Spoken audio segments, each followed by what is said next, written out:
ternyata Nabi Khidir memiliki ilmu hikmah yang saat itu tidak oleh Allah berikan kepada Nabi Musa. Artinya apa? Allah hanya ingin memberitahu kepada Nabi Musa bahwa sebanyak apapun ilmu yang aku berikan kepadamu wahai Musa, itu belum ada apa-apanya. Karena ilmuku banyak sekali yang belum kamu ketahui, termasuk yang diberikan kepada Nabi Khidir. Dulur, dari situ harusnya kita menjadi orang-orang itu ojo sombong, ojo adigang, adigung, adikuno. Jangan melihat orang dengan sebagai gelas kosong, jangan. Bisa jadi banyak orang yang di luar kita yang kelihatannya bukan siapa-siapa, ternyata berilmu.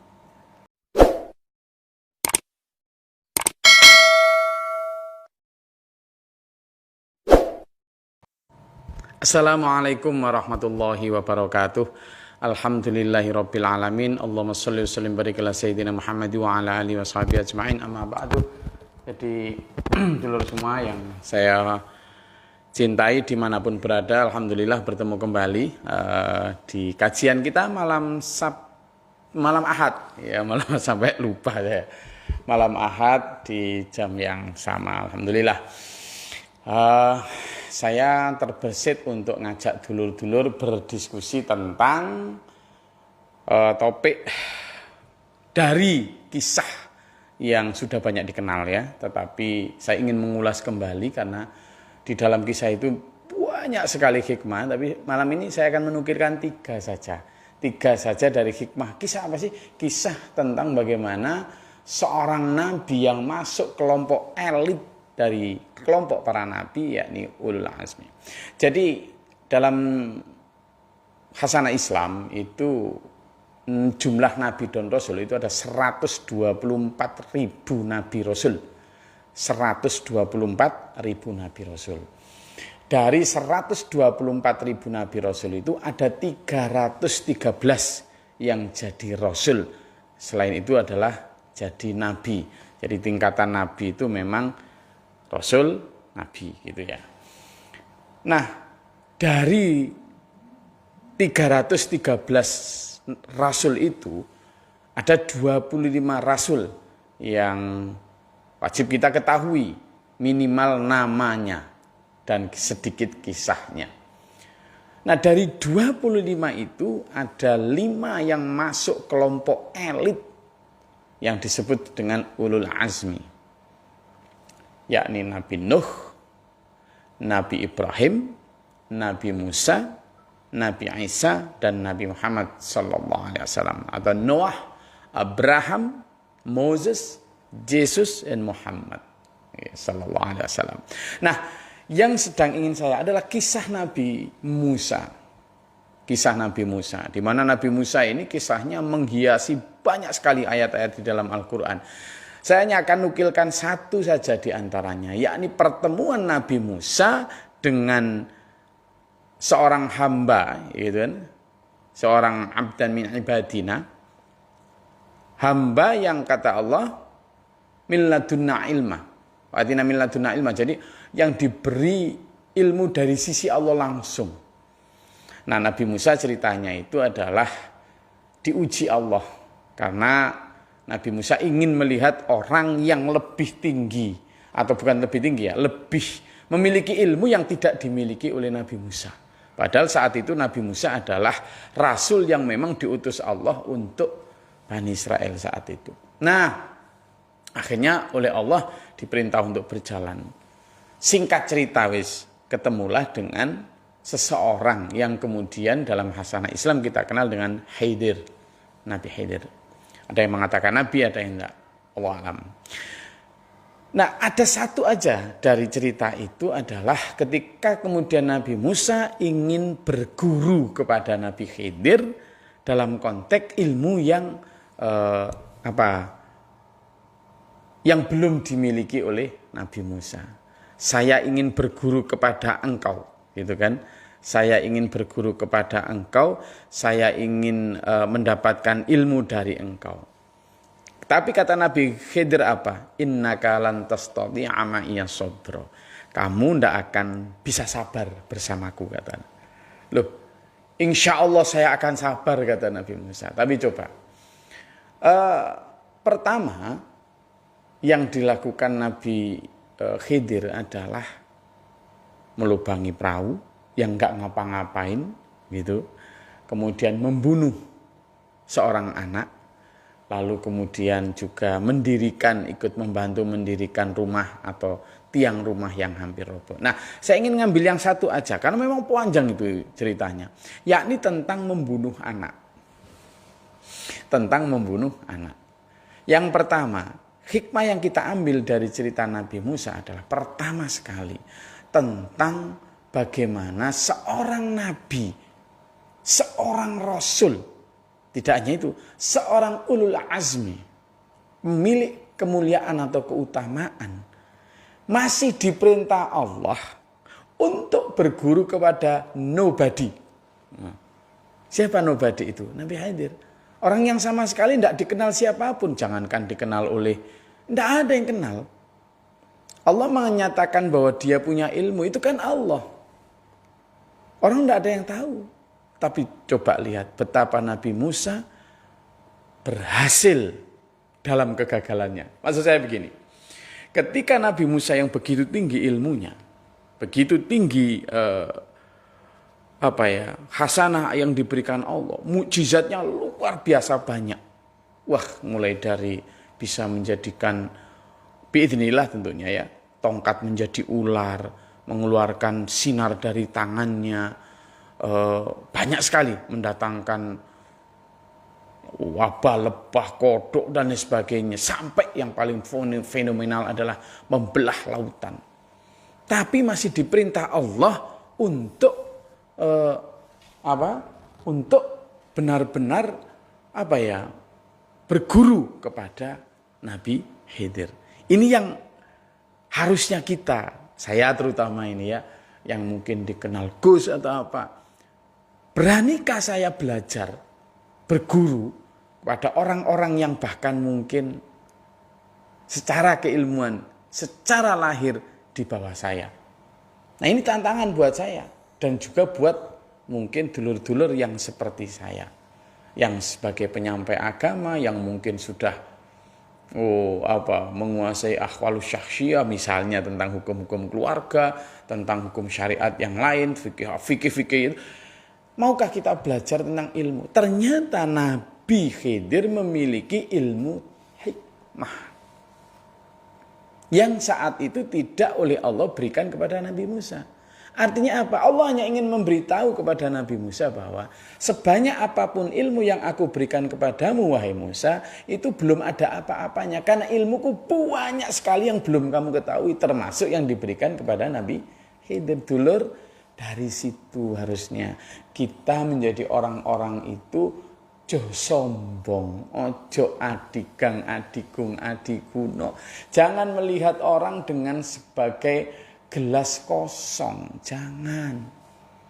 Bisa jadi banyak orang yang di luar kita yang kelihatannya bukan siapa-siapa, ternyata berilmu. Itu yang pertama. Yang kedua, bayangkan Nabi Musa saat itu ternyata berhasil dalam kegagalan. Nah, ini yang penting ya. Maksudnya berhasil dalam kegagalan begini. Waktu itu ujiannya kan bagaimana Nabi Musa agar sabar, ya toh? Bagaimana agar Nabi Musa sabar?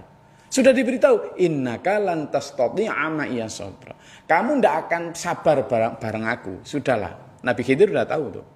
Tapi kata Nabi Musa, insya Allah saya akan sabar, gitu kan? Tetapi ternyata apa? Ketika Nabi Khidir melubangi perahu yang tidak ngapa-ngapain dilubangi, sudah tanya, kan sudah diberitahu. La tas'al, jangan engkau bertanya, akhirnya jangan engkau bertanya sampai nanti aku memberitahu kamu. Kan begitu dalam Al-Quran disebut. Jadi jangan engkau bertanya sampai nanti aku memberitahu kamu. Nah, tetapi ketika belum diberitahu sudah tanya, berarti kan tidak sabar. Setelah 2-3 kali, kemudian akhirnya, sekarang saatnya aku dan kamu berpisah, kata Nabi Khidir. Baru kemudian diberi kita. Loh, Nabi Musa secara lahir memang seolah-olah gagal. Gagal apa? Gagal dalam ujian kesabaran. Tetapi Nabi Musa berhasil. Berhasil dalam hal apa?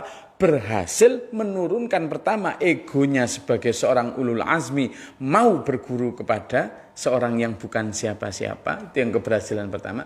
Keberhasilan kedua, Nabi Musa mendapat pelajaran hikmah yang luar biasa. Loh, jadi bahkan dalam kegagalan sabar pun, itu ternyata Nabi Musa mendapatkan keberhasilan berupa hikmah yang luar biasa.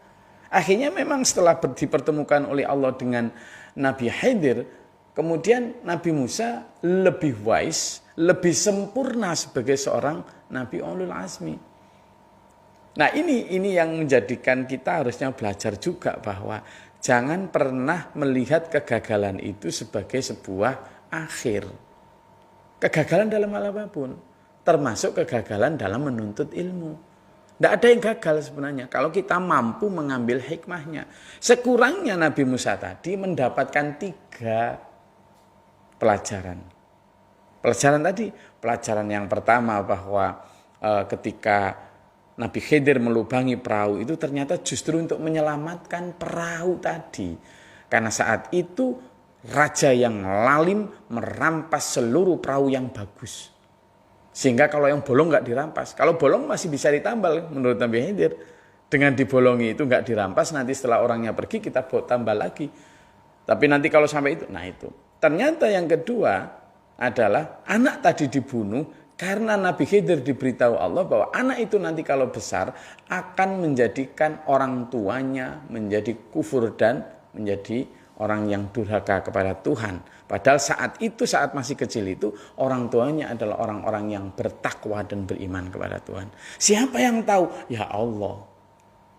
Nah ini juga insya Allah pekan depan lah ini nanti kita kupas tentang bagaimana sesungguhnya hubungan antara kisah Nabi Khidir terkait dengan membunuh anak tadi itu kaitannya dengan apa? Kaitannya dengan family planning. Dengan apa? Keluarga berencana. Nanti apa kaitannya? Insya Allah pekan depan lah untuk itu. Nah pelajaran yang ketiga adalah tentang bagaimana Nabi Khidir membantu seseorang untuk mendirikan atau memperbaiki rumah bangunan itu. Ternyata ada hikmah juga di sana. Maka dulur, dari kisah Nabi Khidir dengan Nabi Musa itu sebenarnya adalah kisah tentang ta'alim. Bagaimana dinamika di dalam mencari ilmu. Dinamika sebagai orang yang berilmu dan orang yang mencari ilmu. Dinamika bagaimana definisi orang berilmu atau definisi alim, allamah. Itu siapa sebenarnya? Ternyata bukan hanya yang terkenal itu, bahwa ilmu Allah itu banyak sekali. Wa ma utitu minal ilmi illa qalila. Dan aku tidaklah memberikan ilmu kepada manusia itu kecuali sedikit sekali. Jadi saya dan sampean dulur, singkat saja, apapun ilmu yang kita miliki, berapapun gelar yang kita dapat, atau misalnya kita di dalam agama ya, sampean mungkin sudah dikenal wah alim atau segala macam, ojo melete gitu. Saya menasihati diri saya sendiri dari kisah Nabi itu. Kalau seorang Nabi yang sudah ulul azmi saja diperintah Allah untuk belajar terhadap orang seperti itu, yang mungkin di mata manusia bukan siapa-siapa, tidak terkenal sama sekali, apalagi kita yang bukan Nabi, bukan Rasul, apalagi bukan ulul azmi, misalnya hanya seorang Gus.